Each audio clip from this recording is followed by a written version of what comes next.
Welcome to the Brigham Young University Family History Library webinar series. My name is Sean Firmage. I will be your host for this webinar. As a reminder, our next webinar is Tuesday, June 6th at 3 p.m. Mountain Standard Time, Digging into Sources in the FamilySearch Family Tree, also by James Tanner. Feel free today to participate in our polls down at the bottom of your screen. If you have any questions during the presentation, feel free to ask them in our question pod to the right of the slideshow. Today we will be pleased to hear from James Tanner, who will be giving the presentation titled, What's New in Programs and Apps for Genealogy? James Tanner has a bachelor's in Spanish and a master's in linguistics from the University of Utah. He received a Juris Doctor degree in law from Arizona State University. He worked for 39 years as an Arizona trial attorney. He previously owned a retail computer business and an Apple Macintosh software company. James has over 35 years of experience in genealogical research and is a blogger for Genealogy Star and the blog Rejoice and Be Exceeding Glad. He served for 10 years as a missionary at the Mesa, Arizona Family Search Library and is currently serving at the BYU Family History Library. He is the co-author or author of over 25 books on genealogical research, and he has presented at expos and conferences around the U.S. and Canada. James has 7 children and 33 grandchildren. We'll go ahead and turn the time over to you, James.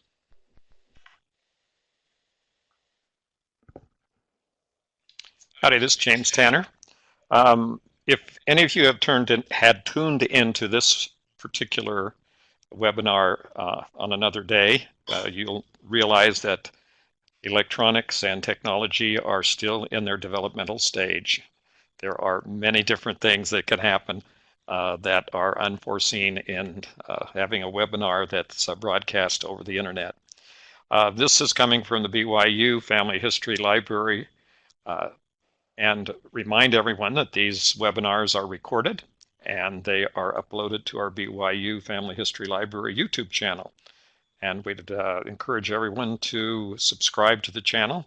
The reason why we tell people to subscribe basically is because as we get more subscriptions, we actually get more visibility on YouTube. So it's kind of a circular feedback. So we're always encouraging people to do that. We're going to talk about what's new in programs and apps for genealogy. And the one thing that we're going to find out here is that the genealogy programs or apps and resources constantly change. I think a word about the word apps. It comes from a contraction of the word applications. It's a jargon term that's kind of replaced programs. And so instead of calling them online programs, they call them online applications and apps for short. So it's not, originally it was coined as a term to differentiate the very small programs, the very limited programs that were being run on the phones, the phones as they originally developed, like the original iPhone and the Android phones. And they wanted to differentiate those from full-blown programs that ran on desktop computers. Well, now they're all virtually the same. The phones have now developed to the point where they are as powerful as desktop computers, and the desktop computers have gone past that. Just kind of a side note, which doesn't really have anything to do with anything. The speed and power of the computers is based on the internal chip, the little microchip that's created by AMD or by Intel or some of the other manufacturers. Apple actually creates their own chips now. Well, these little chips originally were what called single processor. That meant that technically it was one computer on a chip, and they called it a computer on a chip. Well, then somebody got the bright idea of making a chip that they got the technology where they could actually put 2 computers on one little chip, and they called those dual core computers. In other words, you had 2 complete processing units on your little tiny piece of silicone. Now they're using different substrates now, so it's changed also. Well, the latest one from Intel, which by the time this becomes, you hear this the next time you hear this, may be completely different and may seem like a little bit of ancient history, but the latest chip from Intel has the capacity to have 18 cores. So it's, what's that, 9 times bigger than the original two-core dual-core chips, and 18 times bigger than the original. That doesn't really transfer into anything that you and I as mortals can understand, but basically what it means is that things are going to change again, and we're going to get more faster computers. Right now they're much faster than I can move, so a little bit increase in speed probably is going to do nothing more than relieve some of my frustration in watching the programs all load into my computers. So basically they'll solve that, then we're solved about everything that I care about. Okay, so we're going to get into there. So what are my objectives here? First of all, I'd like a little bit of a disclaimer that this is not a review of applications or programs. I'm not here to tell you what I think I like and what I don't like. Although I do have to admit I've chosen the ones to highlight are among ones that I do like because I didn't want to have to not say things bad about the ones I don't like. But on the other hand, there is no endorsement here. We're not telling you to run out and buy these. This is more of like a newscast where I'm trying to tell you what I think are things that are developing and areas that may affect what we do and how we do genealogy in the future. So my first objective here is to give a brief overview of the number of apps and programs, some new and some of them are not so new. They probably all new to most people because a lot of these are, it's really kind of difficult because the vast majority of the genealogical community is still moving into the early adoption age of computers. So we're still in kind of an adoption mode here. I note the numbers in the surveys that are coming out, the numbers of people who are reaching into the genealogical demographic, the main demographic, of course, being an older person, that most of these people are now accepting and becoming integrated into the electronic age. That's really the real reason for that is because those of us who started using computers years and years ago are now getting older. So we don't have to adapt anything or adopt anything new because that's what we've been doing all our lives anyway. So that's kind of where we are. Now the next thing is to provide a broad spectrum. So I've tried to make it so that there's all types of programs in here. So you'll get some idea of the kinds of programs and apps that there are available for genealogical use and support. I'm also going to give you a brief introduction to the programs, and I'm not going to review the features or content. In other words, I'm not here to tell you what I think this works and this doesn't work, or you need to do this, you don't need to do that. But I will tell you to go ahead. I suggest that you go ahead and look at the programs and try them out. Most of these programs that I'll talk about are free, actually. They're just free programs. If they're not, I will have little dollar signs telling you that they cost money, or that they are a subscription service or something like that. And I'll mention that as I go along. And there's really no, of course, the basic thing that you have to decide when you're looking at a program is, does it work for me? Is it something that I can use that I will work into my schedule? And I have to admit, there are some programs out there that I think are just wonderful. I have some of the genealogy programs that I just think are absolutely really great programs. And guess what? I don't use them at all because I can't figure out why in the world I would use them. They're wonderful, but I don't like them. It's not that I don't like the program. I just plain can't find any use for it. Okay, so if it doesn't work into your workflow, if it isn't something that benefits you over the long term. Now, some of these applications I started using years ago, and some of them around for a long time. And then I stopped using them because I found that I didn't need that, or that it was what that program did was replaced by some other program. And then sometimes later I would come back and say, well, why aren't I using that program? And I would go back and start using it again. And then that it turns into a cycle because I start moving through, as the technology changes, I move through the programs. And one of the things that's happening right now is that we're moving from programs that I would call individual computer-based programs, like the ones you used to load from a CD or from floppy disks into your computer, and it was your program and you used that program, to programs that are now entirely based on the internet. And so your connection to the internet gives you access to the program, whether it be a subscription program or a free program. So for example, we get into FamilySearch.org and the program that creates the family tree and all of the searching on the FamilySearch.org website for free. We could also get a similar kind of program like Ancestry.com or MyHeritage or Find My Past that were subscription based. And if we thought that the use of those programs was justified the cost, then we would go ahead and subscribe to the program, even if we had a free program like FamilySearch that could be used for some of the same purposes. The reason is that these other programs obviously have more records than are available on FamilySearch. So they add value to our program. And that's really the basis of how we look at all of these programs out there. We need to look at them on the basis of how useful they are to us individually, whether or not we will use the program and integrate that program into our particular workflow, and if we get some long-term benefit that will keep us using that program after the novelty of having that particular program is worn off. So that's some of the issues. And I'll try to include only programs that have real products that work well. There's a lot of startups out there. There's a lot of programs that you'll find out have come online, become pretty popular for a period of time, and then mainly disappeared for a whole bunch of reasons.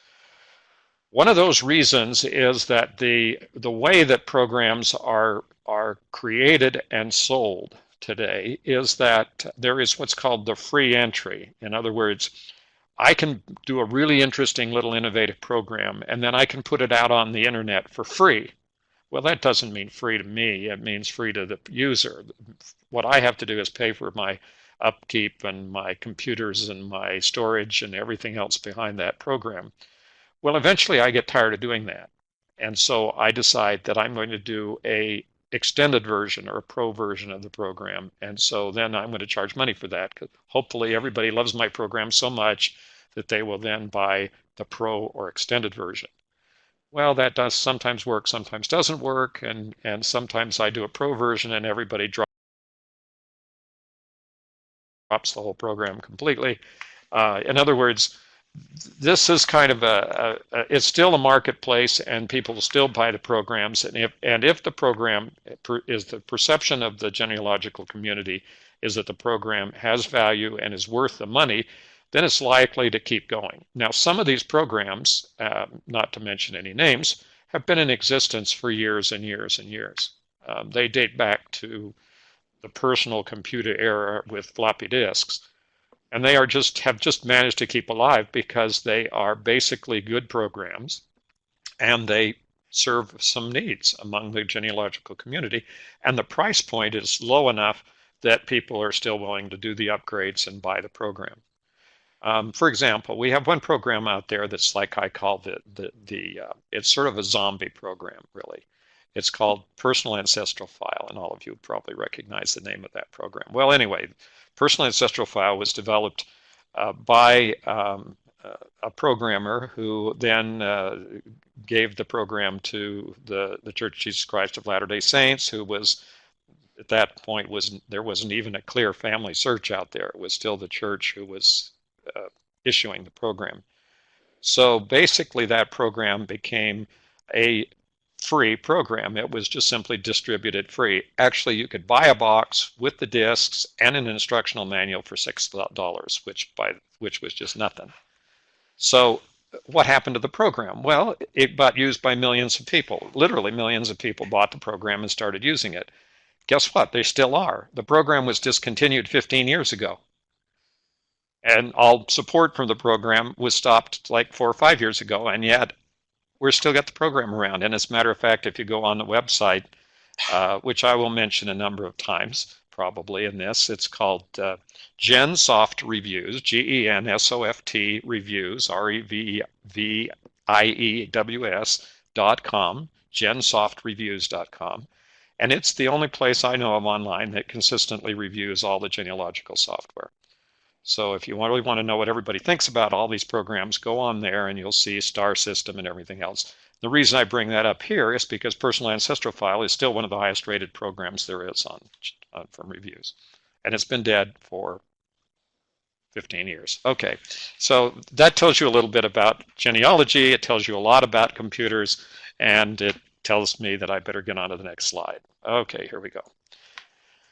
So what are the limitations here? There are some. There are some definite limitations. The first one is this is not a review. I am not telling you that I like or dislike the programs. I already told you that I selected them because I could live with them, not because I'm recommending them or anything else. And secondly, I may not actually use some of the programs I talk about. That I thought I better tell you that I'm going to talk about programs that I personally do not use. So if, one of the questions that I'm asked continually is, well, what do you use? And I always say everything. And so that's kind of what I think. I think I'll use everything. That doesn't mean I continually use it, but I'm aware of it and I try it out and I'll see if it works for me. And I need to let you understand that the apps and the programs may be subscription services or have a purchase price. That's a little dollar sign. So regardless of how wonderful they are, if you don't want to pay the money, then that's not going to work. If it's free, that doesn't mean it's good, but it also doesn't mean it's bad. So in the old days, if you had a free program, it was some kind of disabled, horrible little program that nobody liked. But today, in today's world, some of the most sophisticated programs out there, such as FamilySearch.org, are free. And so you cannot no longer judge online programs as free. Now, there is a whole classification of programs out there that have to do with what we call open source. And that's kind of a buzz phrase for programs that are developed by a community of people who have a special interest. And then they put them on the internet as, I'm going to shoot. We had one of our webinars was interrupted by a fire drill here at the library. So we get a little bit panicky when we hear dings coming from the library's broadcast system. Okay, well, what I was saying about open source is that open source is a cooperative. In other words, it's a kind of program that anybody who has the ability or the understanding or desire can get in and help program and improve and work with. And then these programs are put online basically as nonprofit organizations, and they're free. You can get on and use an open source program for free. There are a lot of them out there, and there are open source genealogy programs that are available, and basically there's some reasons why I like them and some other reasons why I don't like them and some reasons why I don't use them. So that's just there. And another thing to be aware of is that these apps and programs may work only on a limited platform, that is mobile, iPhone, Android, the web, whatever, and you're going to have to have that device or that connection to work with the program. Generally speaking, none of these programs work without a connection to the internet, because the only way you're going to be able to get them is to download them from the internet. There is no distribution system out there anymore for buying any of these programs directly. However, there are a few little holdovers. Some of the old programs still will sell you a disc and a box. Usually they'll sell you the disc, they'll sell you a CD, but it'll come in an envelope instead of a box, because it doesn't make any sense anymore to put out boxes for software. And as I mentioned a moment ago, some of these apps or programs may be free initially. That means there may be no charge when you get the program, but they'll have a paid premium or a professional version that will cost some money. Now, you'll have to evaluate whether you think the premium version is worth the extra payment or worth a payment. And you just keep using the free version for as long as they keep supporting it, but eventually you either want the paid version, or you decide not to use the program, or you decide to get, to just keep with the free version. Now, there's some other programs out there that actually let you do some work, and earn credits towards the paid version. So there are all sorts of little techniques out there for promoting programs and letting people get what they are interested in. Okay, so what if the program or app only works with another program? Okay, so these are utilities, kind of a general vague category of programs that act as add-ons or utilities or secondary to another program. One of the things that's just obvious here when you get into looking at programs or apps is that FamilySearch.org is the elephant in the room. It's the big player here. Additionally, since it's a free platform and they don't have any commercial interest as such, they don't mind if people add on to their program. They just love it when people come along and say, well, we're going to do this and help Family Search be a little better, or we're going to add this function or feature to Family Search. So that's what's happened. And most of the apps out there actually are designed to work directly with FamilySearch.org and maybe exclusively with FamilySearch.org. So as we go through this, I'm going to tell you whether or not they work with Family Search as they'll only work if you have Family Search, or they'll work with Family Search, or they don't work with Family Search at all. They don't care if Family Search exists or not. Okay, so that's another category of program that's going to happen out there. So I'm going to put up a little notice on each time that I talk about a program that says that some of these programs only work with Family Search, and that some of these programs may work with Family Search. In other words, it's possible, but not the main function or focus of the program. And next, this is Family Search only. That means you don't have Family Search, this program doesn't do you much good. If you haven't got your family tree up on Family Search, basically you are kind of out in the cold. You're not going to really get any benefit from this program. So, and also Family Search compatible, that means it'll do something with Family Search. It may look at the data, it may let you print something, it may do something like that, but it doesn't mean that that you absolutely need to have Family Search to run the program. You'll have to look at the program more carefully in order to see if it has functions and features that you particularly are interested in. Okay, so first of all, we're going to look at the Family Search family tree, because that's where all these programs are creating add-on utilities or add-on value features. It's really interesting when a program like Family Search and like the Family Search family tree have allowed enough people to access to their programs through connections directly to the program to add on different functions and features that Family Search, for whatever reason, may not be interested in providing directly. So this is one area that's been very much developed. And now what happens with the other programs? Well, there's really no incentive on the part of any small developer to do an add-on program for a subscription service. It just does not work. So why would I want to put an add-on program that I want to make money off of and add value to a program that was charging $200 or $300 a year for their service? I mean, that's the end of that discussion. I don't have to go much further with that question before we see the point. And so basically, though, the thing that can happen and is happening is that the big programs, when I mention the big programs, I mean programs like, I'm going to have to include GeneNet now from France, because they've moved into that category, and Find My Past and MyHeritage and Ancestry.com. These programs have basically then added in features and functions and adapted or outright purchased the programs that they like.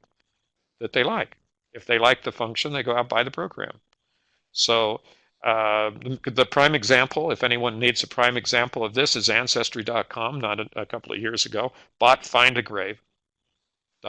So findagrave.com, which is still a free program, but they bought it. They own it. So they have all the benefits from that add-on program without ever actually having them have developed the program as an add-on to Ancestry.com. So that's kind of what happens with all of these programs out here. So one thing about Family Search Family Tree that also makes it attractive is that it's free, which I've mentioned a number of times. It's unified.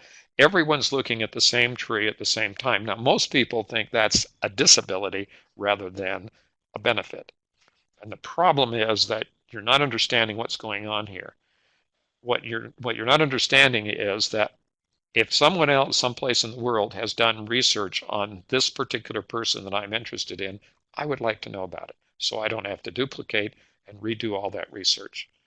Where can I do that? I need a clearinghouse. I need someplace that everybody puts their research in one spot, and I can go and look at this person and see if anyone else in the whole universe has ever done any research on that person. And where is that? That's the family tree. That's the whole purpose. That's the whole idea behind the family tree. It unifies genealogy so that we're all looking at the same thing at the same time. If somebody makes a change, I see the change. If I make a change, they see the change. That's the advantage. Now, focusing on the changes is what gives you negative vibes from this program. You need to focus on the benefits rather than the changes. Changes drive you crazy, okay? I'll admit.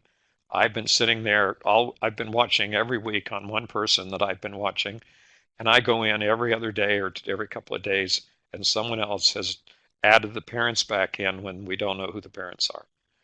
And so now I'm taking them out. Okay, but that kind of thing is, to me, is like a background. It's kind of like bad drivers on the road. I mean, I have to live with it. I can't do anything about it. I just have to learn to survive and avoid being crashed into. But that's what it is. And next thing is the Family Search Family Tree is permanent storage.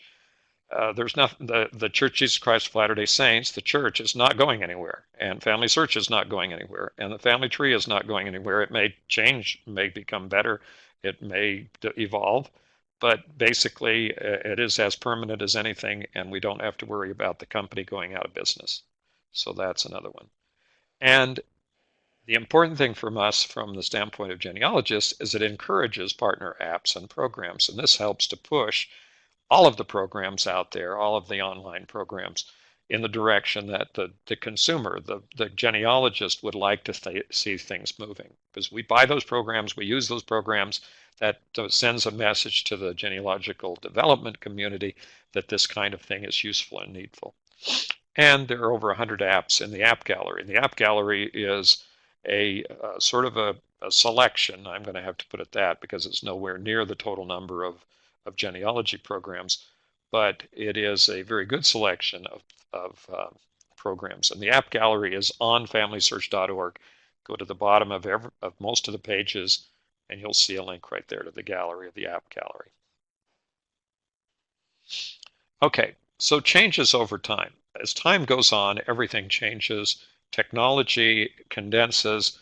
You know, we used to talk about dog years, and dogs have kind of an accelerated life because they don't live very long. So we used to say, how old is this dog in human years if we've made an equivalency? And so we call that dog years.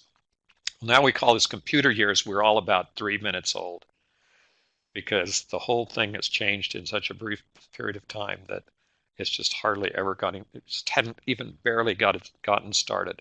And so things are changing very rapidly, and it's just the way that it happens. And I must say that these apps may have been updated, changed, or even discontinued by the time I get around to talking about them. You have no idea whether anything's going to stay online. I've watched programs just disappear from one day to the next, and so I'm not surprised when I see that happen. Okay, so here we go. Okay, so here's FamilySearch.org, and first one out there is one you may not have heard of, and it is called FamilySearch.org/tree/light. And it's an app for mobile apps. And what they have done is they've taken FamilySearch.org, the website, basically the family tree portion of it, and cut it down into a little program will now fit on most of the Androids and iPhones. And so if you go on to your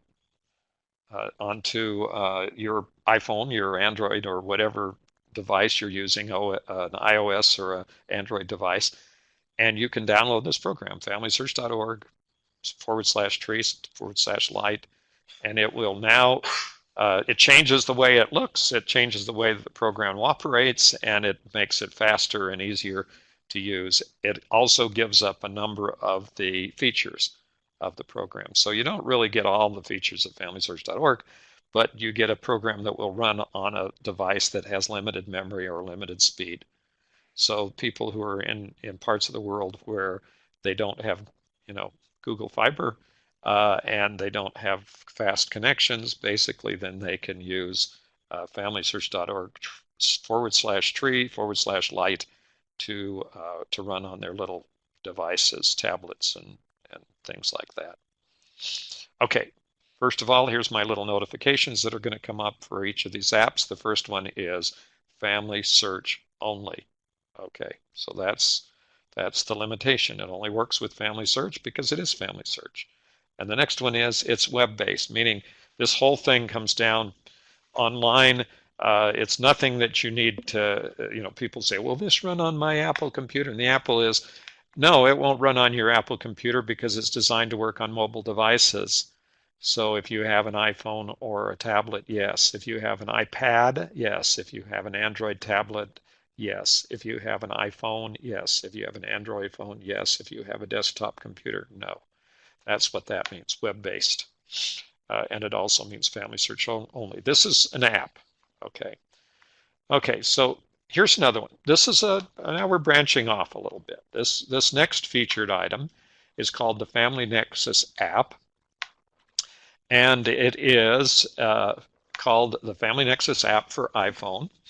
Now, if you're not very much familiar with this, you might want to know that these apps generally show up in either the Apple App Store or they show up on the Google Play Store. Okay, one of those two places. Now, sometimes they don't. Sometimes they try to do it independently. They put up their own website. They let you download it from their website. Okay. Basically, the answer there is that if they've got any kind of traction, if they're making, distributing a bunch of copies, they will try to get into the App Store or into the Play Store because that's where you see all these things.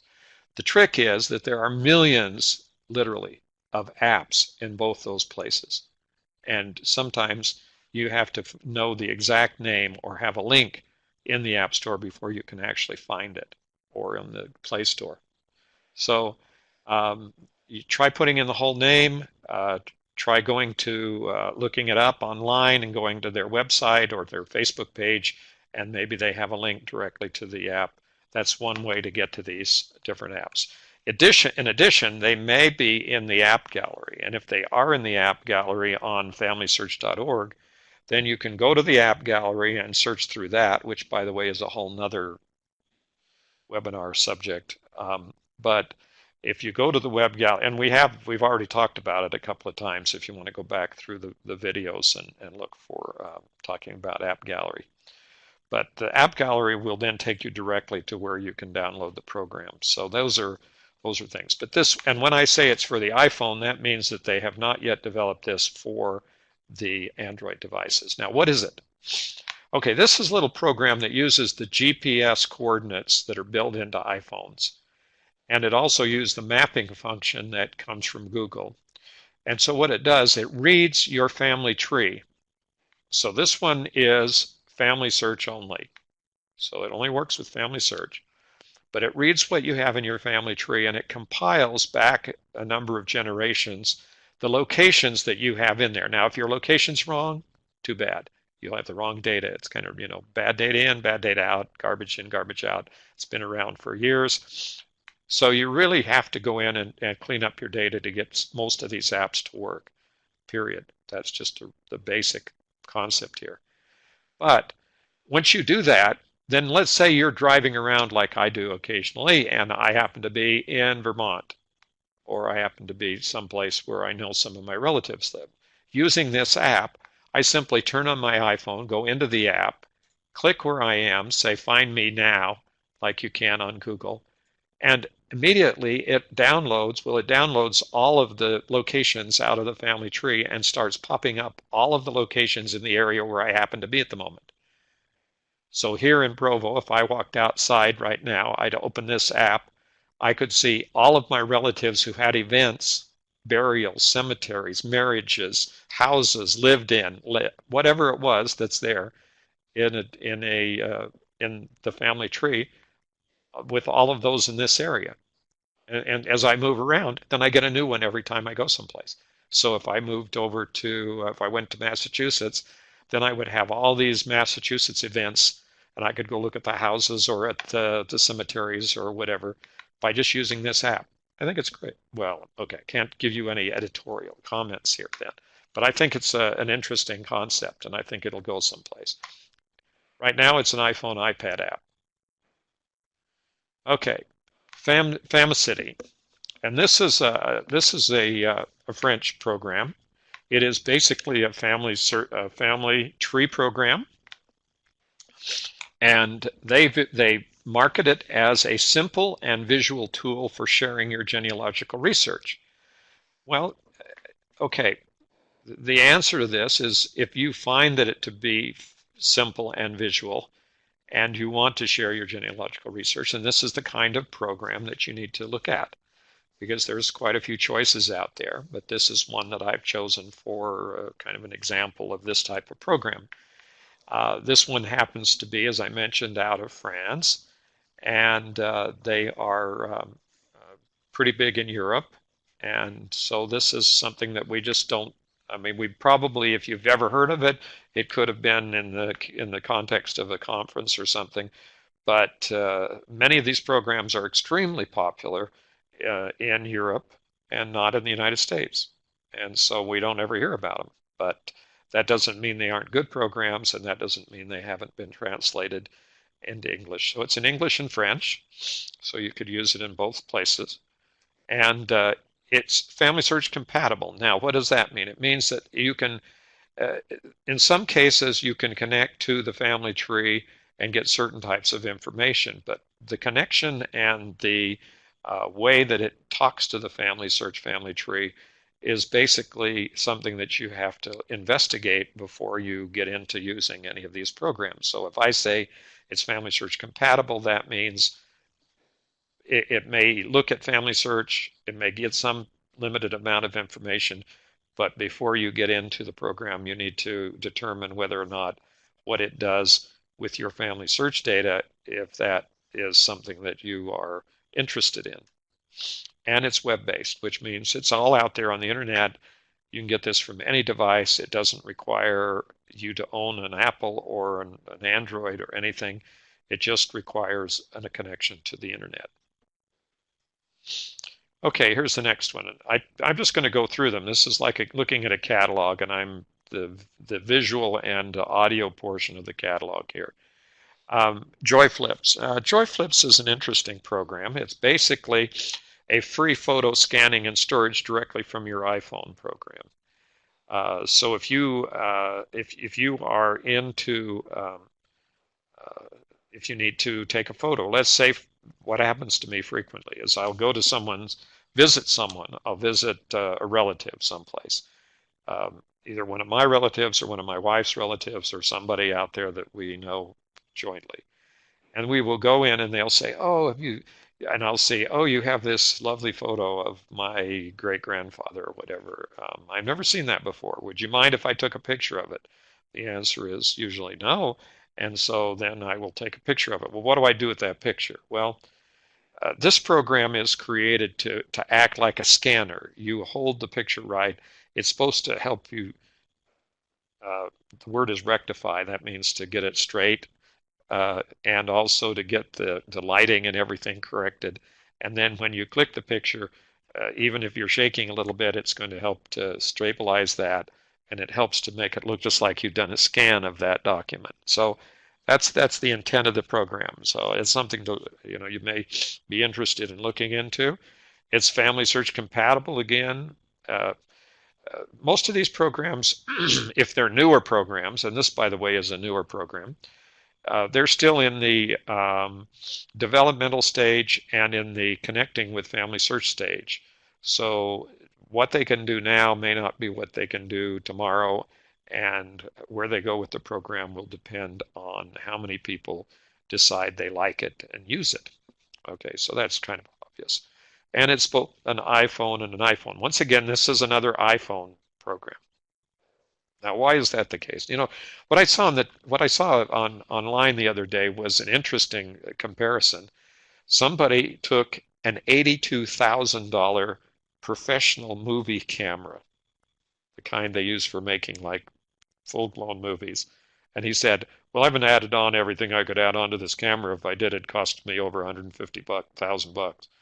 And it's one of these cameras that is big lug thing, like weighs like 30 pounds, So they usually show him on a stand, or they show him with this guy with a big thing over his shoulder holding it up and everything. Anyway, but this huge camera, and he was comparing the photos that this camera were taking with an iPhone 7 and saying, well, here's what it looks like through this $82,000 camera, and this is what it looks like through the iPhone. Listen, he went through and criticized both. In my opinion, I didn't care which one it was. The both of them looked just great to me.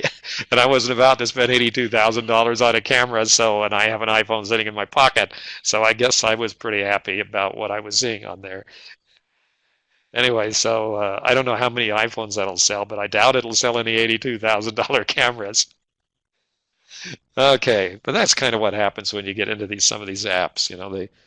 They're trying to do something that maybe is beyond the scope of the device, but that's just something you need to consider.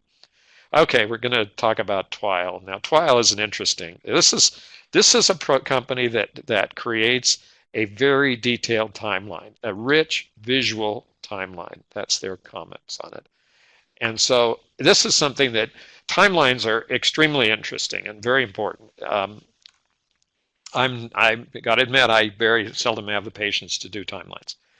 But the interesting thing here is you can download this timeline because it's compatible with FamilySearch. So you can just go in there and download all these events and pictures from your timeline from your information in FamilySearch Family Tree, which then builds this beautiful timeline for you. Well, okay, the program was a subscription-based program. They wanted you to come in and pay a few bucks a year to have this program. Well, it was still fine, and I'm sure they had a few people who were buying the program, and they thought it was wonderful. So then all of a sudden, one of the big companies, in this case Find My Past, decided to purchase the program. They thought, hey, this is a great idea. Let's buy these guys out. So they bought these guys out. And then what did they do? Well, they turned around and made it into a free program. So now we have this beautiful program. It's also now associated with Find My Past and FamilySearch, because both of them are partners, by the way. So there's kind of a three-way partnership here. And Twile is now owned by Find My Past, and it's free. So you can look at it, you can try it, you can download it and put it on your device. And it is a web-based program, so you don't need to have any. You can run it on your desktop computer, you can run it on your iPad, your iPhone, your Android phone, anything you want. You just can look at Twile. So now you have twile.com. And this, with all of these programs, the whole purpose of having this kind of free association review of things, they've not used the word review, can't use that word, free association overview of things is that you really ought to go look at them, because you don't know. You just might think, oh, man, this is the greatest thing since sliced bread, Well, I don't use sliced bread, folks, so I'm not in that category. I use, if any of you know me well, you know one thing about me, and that is that my wife is the most fabulous cook in the entire universe, and she makes the best bread you have ever tasted in your life. Okay, here we go. Historylines.com. $. Now, what is the difference between Historylines, which is a timeline, and Twile? Well, Historylines is a little bit completely different than that. Historylines is some professional historians who have put into a timeline a whole series of events. So what you get out of history lines is a professionally developed historical timeline in narrative format about your ancestors.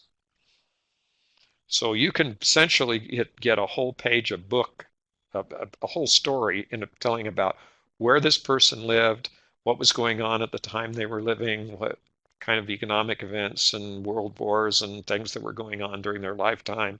It's all this kind of background material that you may not have any idea about that you can get from history lines. So that's what this program is about.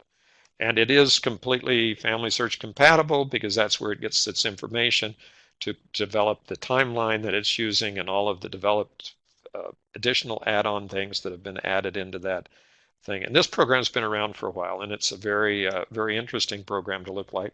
Once again, web-based.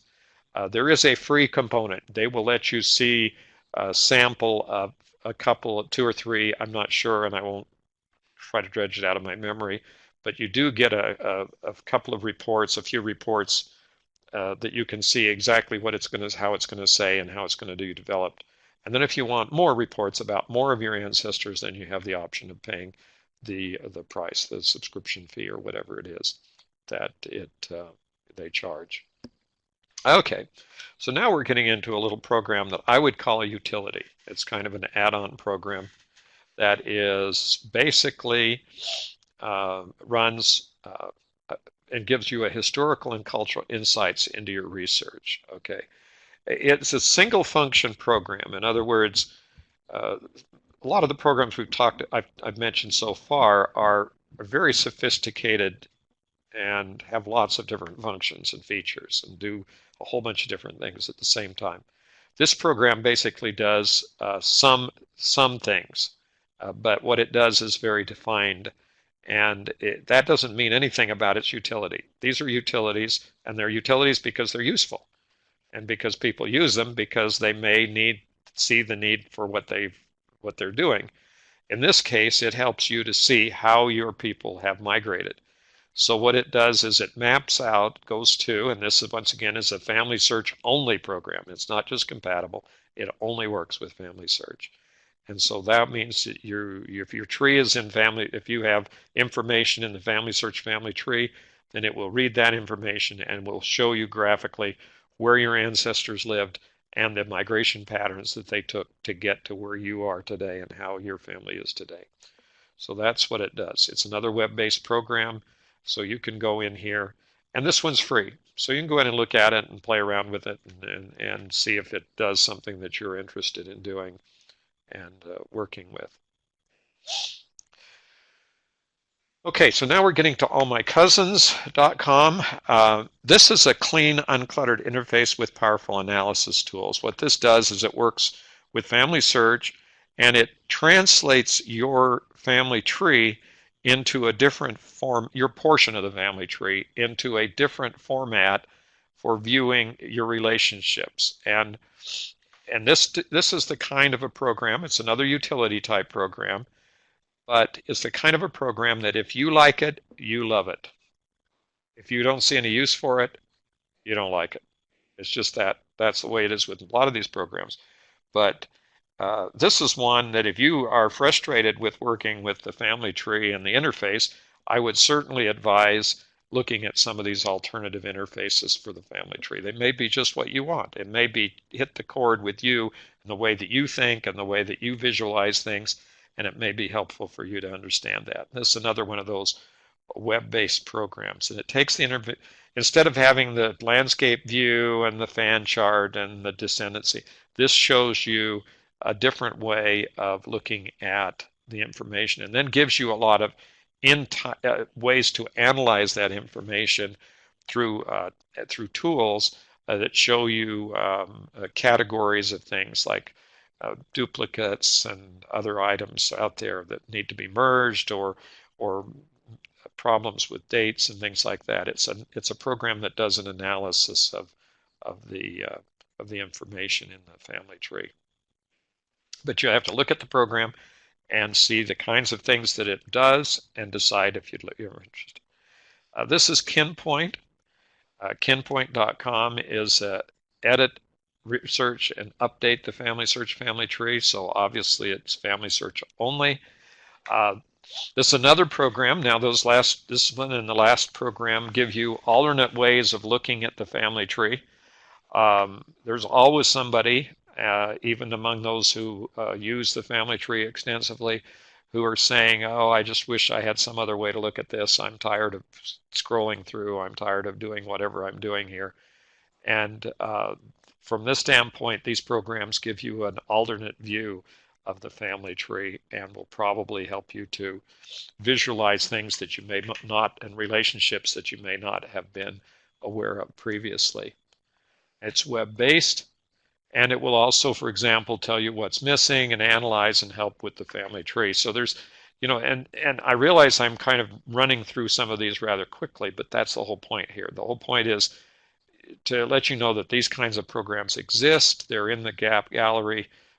Most all of them will be in the App Gallery on FamilySearch.org, even if they're working off of alternative platforms like Android or whatever. They're all in there. And if you click and look at them and preview them and decide that you like them, unless they have a $sign up, that means that they have that these are free programs, at least for the present. Ember is a paid program, and this is a program that's not necessarily based on FamilySearch.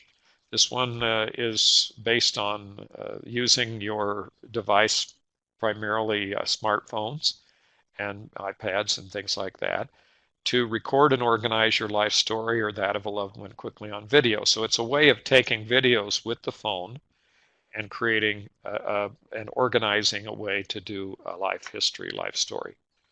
So that's kind of it's an ambitious something, an ambitious project, but it's something that gives you a tool to actually use your phone to do what you would think you would like to do anyway, and that is record people's memories and what's going on in life. And it's no FamilySearch support. This doesn't have anything to do with FamilySearch. It is a completely independent program. And it's iOS and Android, so it works on both Android phones and iOS devices, iPhones and iPads and such. And so this is a program that you could look at if you're interested in recording and organizing life histories. And I am very much in favor, by the way, of oral histories. I do that continually and from time to time, or sometimes more than others. And so that, I think, is a very positive thing to have done. All the stories, it's stories.familyfoundapp.com. I threw that in there because I think it's one of those that are a little bit difficult to find. It browses the stories of your ancestors without having to hunt around your tree. Okay, so here's what this program does. It looks at the family tree, and it works with FamilySearch only. And it tells you on a chart which of your ancestors have stories. So instead of going out there and clicking around, seeing if you can find a story, it shows you your family tree, and that graphic thing and all the purple dots are people with stories. So you just click on a dot, you can see which stories and which person it is. Okay, so this is a fast way of getting into the family tree. Utility type program, I just call it that, a utility again, but it helps and adds value to the family tree because it helps you to see something that you would take some time and be difficult for you otherwise. And it's web-based, so it looks at it. Now, when these programs are web-based and only work with FamilySearch, you're going to have to sign into FamilySearch in conjunction with the program. So when you bring up this program or any of the other programs, then you're going to say, they're going to ask you to sign into FamilySearch. That creates this bridge from their program, allowing you to go in and look at your portion of the family tree and use the data and bring it back down to their program. So you're going to have to give them that permission to do that. And that's that part of signing in. Find a record. Now, Find a Record's again in the category of programs that work with FamilySearch only. Basically, this is a utility that gives you an outlined and detailed view of everything that's missing as data problems, missing LDS ordinances, and any kind of other kind of analysis. Really tells you every single thing wrong with every part of the family tree that you're looking at. It is a very, very useful tool, as are the other programs that give you this analysis function of the family tree. In a sense, all of them are, in a sense, discouraging from the standpoint that you all of a sudden know all the stuff that's wrong, and that can be discouraging. But on the other hand, they do give you a way to get into the programs, like find a record here, to get into and correct the information directly from the program, so you don't have to be searching around online. Now, one of the things I do have to warn you about when you have these kinds of programs is you have this what's called chain reaction thing that happens. When you find something that is basically wrong with your family tree, that may turn into like a domino effect or a chain reaction where all sorts of things turn out to be wrong. So you could get real upset. It's web-based. You can look at it. Visual Pedigree. Okay, now we're getting into the BYU Family History Computer Lab programs. These are programs developed here at Brigham Young University. And this one is called Virtual Pedigree. This is another program. It gives you a different alternate view of how to work with the data in the FamilySearch family tree. And this is another one of those programs that give you, in this case, it's a dynamic expansion algorithm to navigate the FamilySearch family tree. This is the kind of program, like I mentioned a moment ago, you love it or you don't like it. It's just, it's just one of those things. You get on it, you go, this is so neat. And other people get on it and go, I just can't figure this out. It just depends on where you are. It's free, by the way, so you're not going to hurt anybody's feelings. But on the other hand, it is. And I also give you a address on how to get to it. I really have gotten some feedback from people that Virtual Pedigree sometimes, some of the people put out the wrong links and they can't find it. But if you just type in Virtual Pedigree and BYU, you're going to get a link to it off of Google. So just, if that's the way to do it. And it's web-based and it's free. And it's been developed and it keeps changing. Up, where are we? Pedigree PI. Okay, this is another one by the BYU folks, the Family History Technology Lab here at BYU. And it uses FamilySearch Family Tree to show your ancestor's origin. You wanted something really interesting, is going here and look. This is all it does. I mean, not all it does, but it's essentially that's the function of the program. But if you want something really interesting and you've got a DNA test, go in here and look and compare it to your DNA test and see what really happened to your DNA, where your people really came from instead of the DNA test, and see how you think it matches up. And it's family search only. Obviously, it's an add-on, and it's web-based, and it's free. And it's called Pedigree PI. It used to be called Grandma's Pie, but they upped up the program, and it really does a lot more things now. It's really a cool program. Oh, I shouldn't have said that. It's really an interesting program. The Family History Guide, the fhguide.com. I have to disclose here that I am on the chairman of the board of the Family History Guide Association, and I am well integrated into supporting this program and teaching about it, and we are putting up a lot of videos here from the Family History Guide. And the simple reason is that this is now the authorized teaching partner of FamilySearch. This is the program and the place to go. And I'm going to have to step aside from my non-editorial viewpoint and say, this is the best thing that happened to family history in a long time. You just really need to know about the Family History Guide. Web-based, free. It doesn't really require any connection at all to FamilySearch. It supports FamilySearch, but this program has over 2,000 links to all sorts of information. It's structured, sequential way to learn and teach genealogy. RelativeFinder.org. A lot of you out there have probably heard of Relative Finder. This is the kind of where it started. They use the family tree to tell you who you're related to. I have found so many relatives I had no idea about through this program. Here's the key, folks. This is another program from the BYU Family History Technology Lab. But this interesting part about it is you have to think about this. It's only as accurate as the family tree. Period. End of story. But it is family search only. It's very, very entertaining. And you can get a group of people together, and if you kind of agree, you can create a group and see how you are all related. Anyway, so it's fun to see who you're related to. Web-based, free, relative finder. You just play around with it. You'll be really surprised. All sorts of categories if you're related to presidents or all the different pioneers or whoever you're related to, famous explorers, writers, famous cinema people, movie people, all that kind of stuff. Just kind of entertaining thing to watch. Here's another one from the BYU Family History Guide. Family History, got that in my head. Family History Technology Lab at BYU is one-page genealogy. And literally what it does is it puts the family tree all on one page so you can see everything that's out there on one page. It works. That's all I could say. In this one, I had to show you a picture of it because otherwise you cannot imagine how in the world they do it.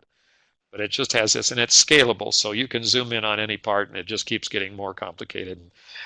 Anyway, it's kind of a visual way of looking at the family tree. And who knows, maybe some of these will become the standard way of looking at the family tree in the future, but this is one way of looking at it. And I must kind of give you a quick overview of the large online genealogy program apps. We have Ancestry, Billion Graves is free. We have Family Tree Builder. That's a free program downloadable from MyHeritage that is a fully developed, complete genealogy program. We have Find My Past on the web. We have GeniNet on the web. It's not only for LDS, it's for everybody, but it's a fee-based program. And we have myheritage.com, and that's also on the web.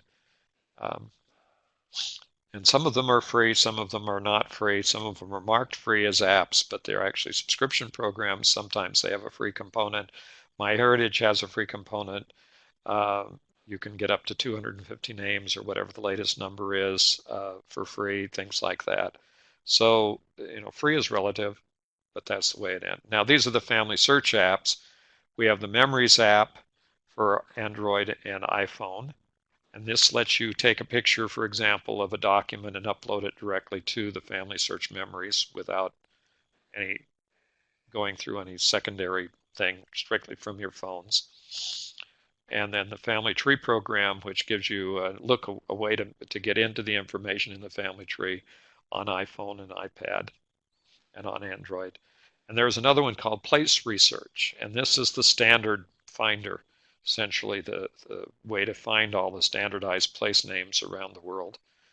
It's a little app that's been developed by Family Search. So look for new apps on Google Play, on the Apple App Store, and the FamilySearch.org app gallery. All three of these places will have new genealogy apps all the time. If you're interested, you can always put genealogy as a topic into Google Play or the Apple App Store, and you'll see dozens and dozens of other apps that I haven't mentioned. Some of them seem pretty distant from the actual function of supporting genealogy, but that's, you have to kind of work through all of that. Okay, well, that's it for today. Thanks for watching, and once again, encourage you to watch the videos that we have online at the BYU Family History Library YouTube channel and subscribe. We do have Thank you very much. one question just here at the end. It says, do you know if FamilySearch will incorporate a timeline function for all your attached sources?